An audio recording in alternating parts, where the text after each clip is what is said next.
Hello everyone, आप देख रहे हैं चैनल अमीन इन्फो और इस वीडियो में हम पीवाईक्यू और एग्जामिनेशन पैटर्न डिस्कस करेंगे। बीए प्रोग्राम सेकंड सेमेस्टर में डिसिप्लिन में अगर आपने इकोनॉमिक्स चूज़ किया हुआ है एज अ माइनर सब्जेक्ट तो इंट्रोडक्टरी मैक्रो इकोनॉमिक्स का हम पीवाईक्यू और एग्ज़ाम पैटर्न डिस्कस करेंगे। तो पहले इसका हम सिलेबस देख लेते हैं दोस्तों। टोटल आप लोगों की 4 यूनिट्स हैं इस पर्टिकुलर सिलेबस में। पहले यूनिट में आपको मैक्रो इकोनॉमिक्स और उसके जो इश्यूज़ होते हैं, मैक्रो इकोनॉमिक्स क्या होता है, स्कोप इसका, ये सब चीज़ें आप पढ़ोगे। Basic issues studied in macro economics, जिसमें जीडीपी कैसे कैलकुलेट करा जाता है, इनकम एक्सपेंडिचर और सर्कुलर फ्लो, यानी कि इनकम किस तरीके से सर्कुलरली फ्लो करती है, रियल वर्सेस नॉमिनल जीडीपी क्या होता है, ये सब चीज़ें आप बेसिक कॉन्सेप्ट पढ़ने वाले हो। Balance of payment account, unit 2 money से रिलेटेड है, मनी का क्या फंक्शंस होता है और थ्योरी पढ़ोगे मनी की डिमांड कैसे होती है, मनी सप्लाई किस तरीके से, इस कौन कौन से फैक्टर्स इसमें रिस्पॉन्सिबल होते हैं मनी सप्लाई को डिसाइड करने के लिए, और कुछ और मॉनेटरी पॉलिसी हैं जो आप पढ़ोगे। फिर इनकम डिटर्मिनेशन की कुछ सिंपल थ्योरी हैं, इसमें क्लासिकल एंड कीन्सियन सिस्टम है, simple Keynesian model of income determination, और आपका ISLM analysis and aggregate demand है जो आप 4th यूनिट में पढ़ने वाले हो। अब आइए इसके सिलेबस पर एक बार हम नज़र डाल लेते हैं। पेपर आप लोगों का 90 नंबर का आएगा दोस्तों। इंग्लिश या हिंदी किसी एक मीडियम में पेपर कीजिए। 8 क्वेश्चंस टोटल होंगे, जिसमें से कोई 6 क्वेश्चंस आपको करने हैं। हर एक क्वेश्चन इक्वल मार्क्स का आपका रहेगा, यानी कि 15 नंबर का रहेगा। पहला क्वेश्चन हम डिस्कस करते हैं। पहले क्वेश्चन के 2 पार्ट्स हैं। इसमें यह है what is macro economics, briefly discuss different macro economics issue. वही आपका फर्स्ट यूनिट में से आया है कि मैक्रो इकोनॉमिक्स क्या होता है और इसके अलग अलग जो इश्यूज होते हैं वो डिस्कस करना है। फिर है compare the classical and Keynesian view on the speed of wage and price adjustment, what are the important consequences of the differences in the classical and Keynesian view. इसमें यह है वेतन और मूल्य समायोजन की गति पर शास्त्रीय और कीन्सियन विचारों की तुलना करें। शास्त्रीय और कीन्सियन विचारों में अंतर के महत्वपूर्ण परिणाम क्या हैं।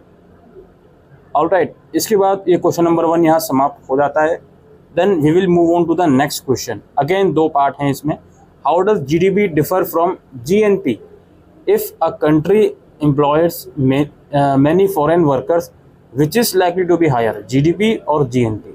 तो बताओ भाई, ग्रॉस डोमेस्टिक प्रोडक्ट और नेशनल प्रोडक्ट में क्या फ़र्क है, और अगर कोई कंट्री जो है फॉरेन वर्कर को ज़्यादा से ज़्यादा हायर करती है तो इससे क्या कंट्री की जीडीपी बढ़ेगी या जीएनपी बढ़ेगी, इसको आपको बताना है।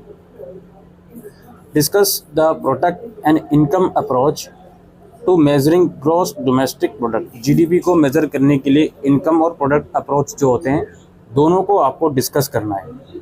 उसके बाद अगला क्वेश्चन पे हम आते हैं, ठीक है, और ये सेकंड यूनिट में से ऑब्वियसली एज यूजुअल आप देख सकते हो। अगले क्वेश्चन पर हम आते हैं। तो अगले क्वेश्चन कुछ थोड़ा सा अलग है। Suppose Congress decides to reduce transfer payment such as welfare but to increase government purchase of goods and services by an equal amount, that is it undertakes a change in fiscal policy such that change in government expense is equal to change in TR, where G government expenditure और TR is equals to transfer. ठीक है भाई, अब कुछ conditions आपको बता दी गई हैं। Would you expect equilibrium income to rise or fall as a result of this change. तो ये चेंज करेंगे फिस्कल पॉलिसी में, क्या इससे इक्विलिब्रियम इनकम बढ़ेगी या घटेगी। Check your answer with the following example. कुछ एग्जाम्पल भी आपको दिया गया है, जिसमें initially C is equals to 8 है, T इज इक्वल टू 0.25 है टैक्स रेट, और इनकम बता रखी है 600 रुपये, और चेंजेस बताया है गवर्नमेंट एक्सपेंडिचर में 10 में और ट्रांसफ़र -10 में। तो इसके संदर्भ में आपको आंसर देना है। बी पार्ट इसका है, find the change in equilibrium income delta YO, what is the change in the budget surplus. Budget surplus में क्या चेंज होगा, और why has BS change, budget surplus change क्यों होगा, ये आपको बताना है। इसके बाद अगला क्वेश्चन हमारे पास है, इसका ए पार्ट है, define the expected after tax real interest rate. Expected after tax real interest rate if the tax rate on interest income declines. What happened to the expected after tax real interest rate? ये part है।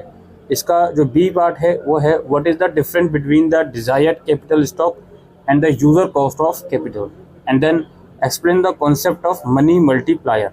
तो ये 3 part हैं question number 5 के, question number 4 के।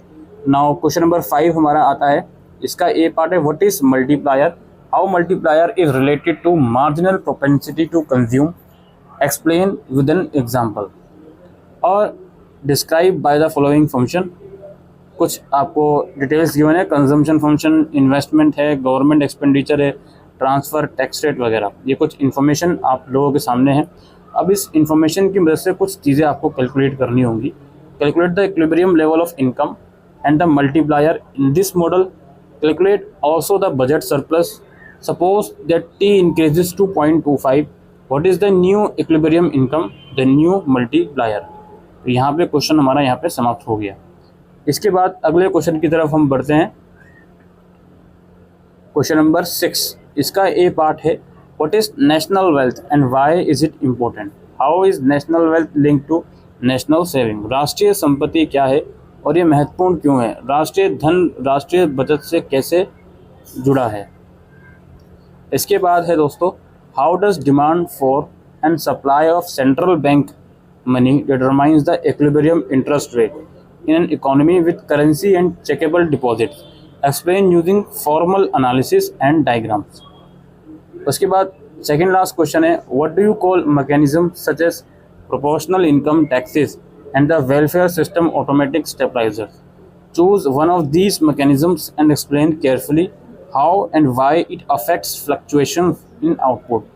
इसके बाद है, how is the rate of interest determined by the demand and supply of money, what happens to the interest rate if, और if के बाद जो यहाँ पे कुछ कंडीशंस हैं, नेशनल इनकम इंक्रीजेस और मनी सप्लाई इंक्रीजेस।